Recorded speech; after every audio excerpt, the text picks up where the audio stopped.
नमस्कार। आज हम सुनेंगे मुंशी प्रेमचंद की लिखी कहानी कफन। तो चलिए शुरू करते हैं। झोपड़े के द्वार पर बाप और बेटा दोनों एक बुझे हुए अलाव के सामने चुपचाप बैठे हुए थे और अंदर बेटे की जवान बीबी बुधिया प्रसव वेदना से पछाड़ खा रही थी। रह रहकर उसके मुंह से ऐसी दिल हिला देने वाली आवाज़ निकलती थी कि दोनों कलेजा थाम लेते थे।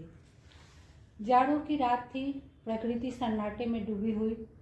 सारा गांव अंधकार में लय हो गया था। घीसू ने कहा, मालूम होता है बचेगी नहीं, सारा दिन दौड़ते हो गया। जा देख तो आ। माधव ने चीर कर बोला, मरना ही है तो जल्दी मर क्यों नहीं जाती? देख कर क्या करूं? तो बड़ा बेदर्द है बे। साल भर जिसके साथ सुख चैन से रहा उसी के साथ इतनी बेवफाई। तो मुझसे तो उसका तड़पना और हाथ पांव पटकना नहीं देखा जाता। चमाड़ों का कुनवा था और सारे गांव में बदनाम। घीसू एक दिन काम करता तो 2 दिन आराम। माधव इतना कामचोर था कि आध घंटे काम करता तो घंटे भर चिलम पीता। इसलिए उन्हें कहीं मजदूरी नहीं मिलती थी। घर में मुट्ठी भर भी अनाज मौजूद हो तो उनके लिए काम करने की कसम थी। जब 2-4 फाके हो जाते तो घीसू पेड़ पर चढ़कर लकड़ियां तोड़ लाता और माधव बाजार में बेच आता। और जब तक वो पैसे रहते दोनों इधर उधर मारे मारे फिरते।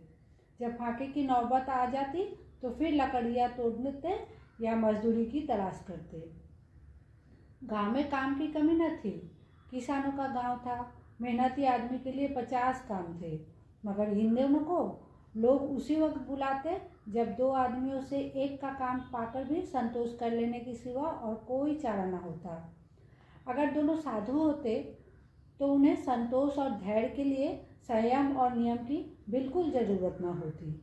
यह तो इनकी प्रकृति थी। विचित्र जीवन था इनका। घर में मिट्टी के 2-4 बर्तनों के सिवा कोई संपत्ति नहीं। फटे चित्रों से अपनी नग्नता को ढाके हुए जिए जाते थे। संसार की चिंताओं से मुक्त, कर्ज से लदे हुए, गालियां भी खाते, मार भी खाते, मगर कोई भी गम नहीं। दीन इतना कि वसूली की बिल्कुल आशा न रहने पर भी लोग इन्हें कुछ न कुछ कर्ज दे देते थे। आलू मटर की फसल में दूसरों के खेतों से मटर या आलू उखाड़ लाते और भून भान कर खा लेते या 10-5 ऊख उखाड़ लाते और रात को चूसते। घीसू ने इसी आकाशवृत्ति से 60 साल की उम्र काट दी और माधव भी सपूत बेटे की तरह बाप की पदचिन्हों पर चल रहा था, बल्कि उसका नाम और भी उजागर कर रहा था। इस वक्त भी दोनों अलाव के सामने बैठकर आलू भून रहे थे, जो कि किसी के खेत से खोद लाए थे। घीसू की स्त्री का तो बहुत दिन हुए देहांत हो गया था। माधव का ब्याह पिछले साल हुआ था। जब से यह औरत आई थी उसने इस खानदान में व्यवस्था की नींव डाली थी। पिसाई करके या घास छिलकर वह सेर भर आटा का इंतजाम कर लेती थी और इन दोनों बेगैरतों को दोझक भरती थी। जब से वो आई वो दोनों और भी आलसी और आराम मतलब हो गए थे, बल्कि कुछ अकड़ने भी लगे थे। कोई कार्य करने बुलाता तो निर्वाज्य भाव से दुगुनी मजदूरी चाहते। वही औरत आज प्रसव वेदना से मर रही थी और ये दोनों शायद इसी इंतजार में थे कि वो मर जाए तो आराम से सोएं।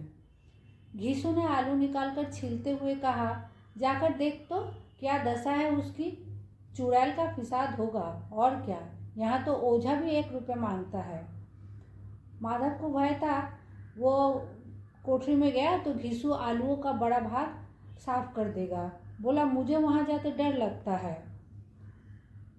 डर किस बात का है? मैं तो हूँ, तो तुम ही जाकर देखो ना। मेरी औरत जब मरी थी तो मैं 3 दिन तक उसके पास से हिला तक नहीं था। और फिर मुझसे लजाएगी कि नहीं? जिसका कभी मुंह नहीं देखा आज उसका उघड़ा हुआ बदन देखूं? उसे तन की तो सूध होगी नहीं। मुझे देख भी लेगी तो खुलकर हाथ पांव भी न पटक सकेगी। मैं सोचता हूँ कोई बाल बच्चा हो गया तो क्या होगा। सौंठ गुड़ तेल कुछ भी तो नहीं है, घर पर सब कुछ आ जाएगा। भगवान दे तो लोग अभी तक पैसा नहीं दे रहे हैं, वे भी कल बुलाकर रुपए देंगे। मेरे 9 लड़के हुए, घर में कभी कुछ न था, मगर भगवान ने किसी तरह बेड़ा पार ही लगाया। जिस समाज में रात दिन मेहनत करने वालों की हालत उनकी हालत से कुछ बहुत अच्छी न थी, और किसानों के मुकाबले में वे लोग जो किसानों की दुर्बलताओं से लाभ उठाना जानते थे कहीं ज़्यादा संपन्न थे, वहाँ इस तरह की मनोवृत्ति का पैदा हो जाना कोई अचरज की बात न थी। हम तो कहेंगे घीसू किसानों से कहीं ज़्यादा अच्छा विचारवान था, जो किसानों के विचार शून्य समूह में शामिल होने के बदले बैठकबाजों की कुत्सित मंडली में जा मिला था। हाँ, उसमें ये शक्ति न थी कि बैठकबाजों के नियम और नीति का पालन करता, इसलिए जहाँ उसकी मंडली के और लोग गांव के सड़गना और मुखिया बने हुए थे, उस पर सारा गांव उंगली उठाता था। फिर भी उसे ये तस्कीन तो थी कि अगर वो फटेहाल है तो कम से कम उसे किसानों की सी जीत और मेहनत तो नहीं करनी पड़ती, और उसकी सरलता और निरीहता से दूसरे लोग बेजाय फायदा तो नहीं उठाते। दोनों आलू निकाल कर जलते जलते खाने लगे।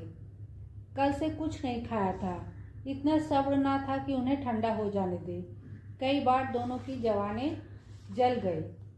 छील जाने पर आलू का बाहरी हिस्सा तो बहुत ज़्यादा गर्म न मालूम होता, लेकिन दांतों के तले पड़ते ही अंदर का हिस्सा जवान और हलक और तालू को जला देता था, और उस अंगारे को मुंह में रखने से ज़्यादा खैरियत इसी में थी कि वो अंदर पहुंच जाए।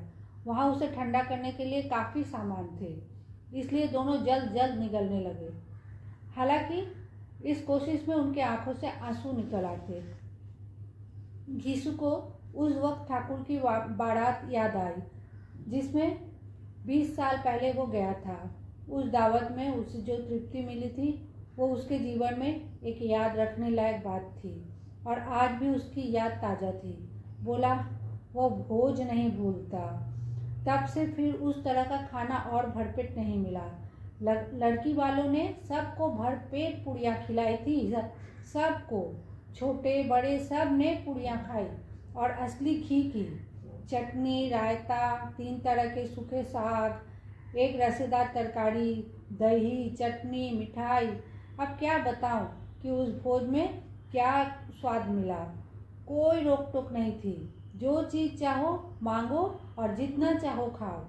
लोगों ने ऐसा खाया किसी ने पानी ना पिया गया। अगर परोसने वाले हैं कि पत्तल में गरम गरम गोल गोल सुवासित कुछ कचौड़ियाँ डाल देते हैं, मना करते हैं कि नहीं चाहिए, पत्तल पर हाथ से रोके हुए हैं, मगर वहाँ के दिए जाते हैं। और जब मुंह धो लिया तो पान इलायची भी मिली, मगर मुझे पान लेने की कहाँ सूझ थी, खड़ा ना हुआ जाता था। चटपट जाकर अपने कंबल पर लेट गया। ऐसा दिल दैराब था वो ठाकुर। माधव ने इन पदार्थों का मन ही मन मजा लेते हुए कहा, अब हमें कोई ऐसा भोज नहीं खिलाता। अब कोई क्या खिलाएगा, वो जमाना दूसरा था। अब तो सबको किफ़ायत सूझती है। शादी ब्याह में मत खर्च करो, किया में मत खर्च करो। पूछो, गरीबों का माल बटोर बटोर कर कहाँ रखोगे? बटोरने में तो कभी नहीं है, हाँ खर्च में किफ़ायत सूझती है। तुमने एक भी सी पुड़िया खाई होगी, 20 से ज़्यादा खाई थी। मैं 50 खा जाता। 50 से कम मैंने भी ना खाई होगी। अच्छा पट्टा था, तू तो मेरे आधा भी नहीं है। आलू खाकर दोनों ने पानी पिया और वहीं अलाव के सामने अपनी धोतियाँ ओढ़कर पाँव पेट में डाले सो रहे, जैसे 2 बड़े बड़े अजगर गेंडुलिया मारे पड़े हो, और बुधिया अभी तक कराह रही थी।